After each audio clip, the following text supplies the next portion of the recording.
The Freedom Writer's Diary, Diary 16.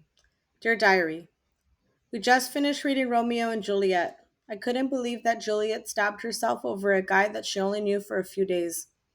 I guess I wasn't as in love as I thought I was because I never do something that crazy for my boyfriend. At first, when we started reading the story, I compared myself with Juliet. We are both young and in love with a guy that we couldn't last a day without seeing.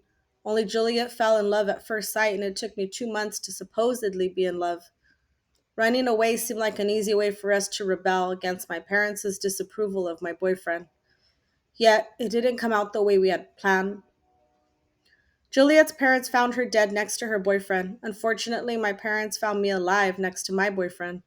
Lucky for Juliet, she died and she didn't see the reaction of her parents, nor did she have to go through punishments. I survived.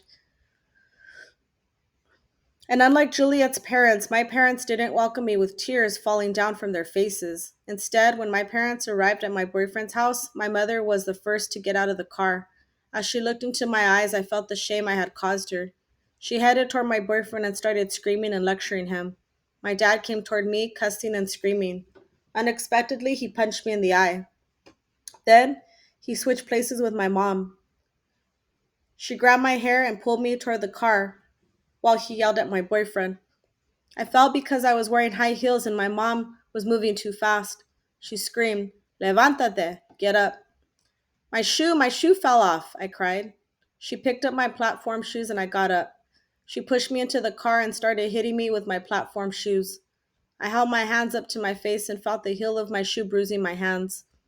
She stopped when my dad got into the car.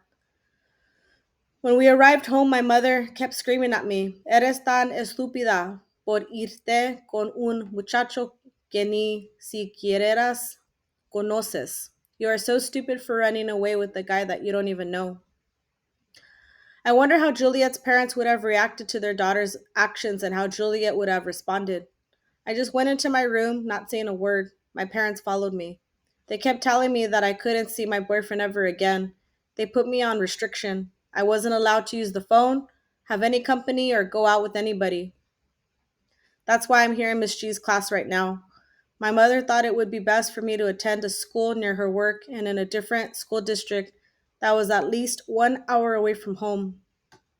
She thought that driving me to and picking me up from school would prevent me from contacting my boyfriend and that I'd forget about him. It didn't work. Just like Juliet, I found a way to see my boyfriend. I ditched my classes and would call him from the public phones on campus. My mother didn't have an idea of what was going on until I got caught by one of my relatives. My aunt was on the same bus that my boyfriend and I were riding. My mom was ashamed to hear that her own relatives saw me kissing my boyfriend on a bus. She didn't know what to do.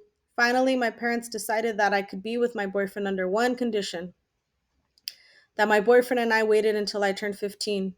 This is a tradition from my culture, indicating that when a girl turns 15, she is a woman and mature enough to take serious responsibilities. Since I thought I was so in love and would do anything to be with my boyfriend without sneaking behind my parents' back, we both agreed to wait.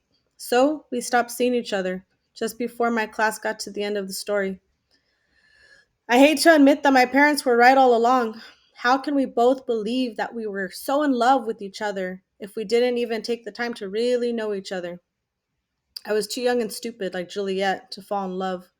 Luckily, I didn't kill myself and have a tragic ending like Romeo and Juliet did. I guess I wasn't that desperate.